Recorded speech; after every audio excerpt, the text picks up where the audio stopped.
Ibinibigay ko sa inyo ang kapayapaan. Ngayon din ang aking pagliligtas sa inyong lahat.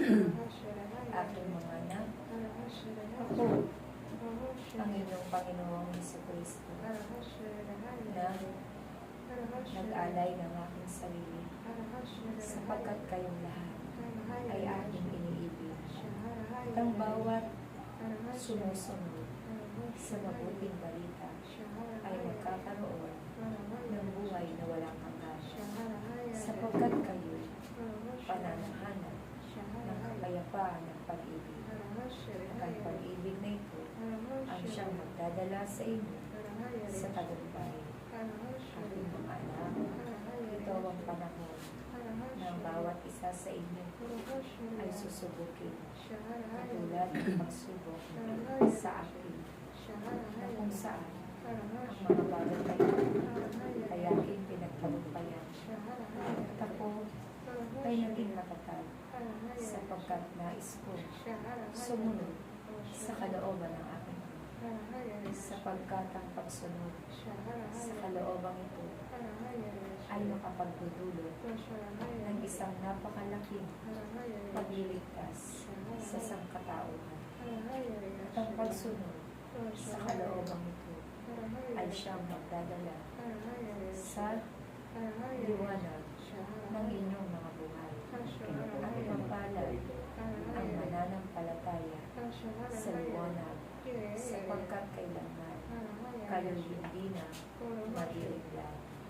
Ako ang buhay, ako ang liwanag, ako ang tubig na magbibigay sa inyo at magtitikhaw ng inyong pagkauhaw.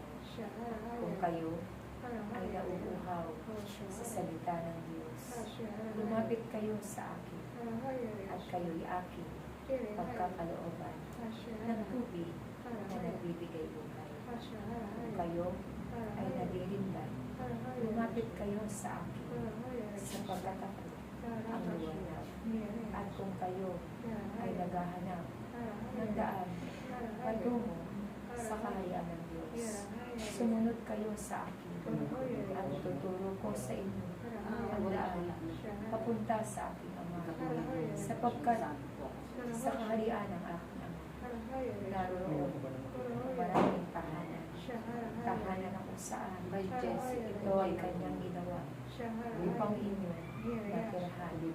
Kaya ang sinumang susunod sa akin ay tunay na makararating doon sa kaharian ng Diyos. Bagamat ang pagsunod sa kalooban ng Diyos ay may kalakip na pagsubok, may kalakip ng pag-aalay ng sarili. Ngunit ang lahat naman ito, kapag ito ay inyong napagtagumpayan, ang lahat na kung ano meron ang kaharian ng Diyos, ito ang lahat ay inyong makakulit at malalasan. Batid ko na kayo ay nangihirapan, ngunit huwag kayong mag-alala.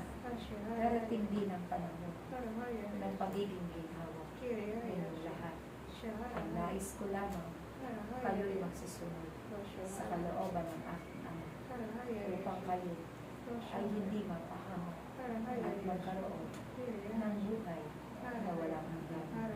Pagsikapan ninyo na maganap ang bawat tungkulin ng bawat isa na naririto sa gawain ng Diyos, upang kayo ay makapagkamit ng ginhawa sa araw-araw, sapagkat ang pagsunod ninyo ang siyang makapagbibigay ng kaaliwanan ng inyong mga buhay.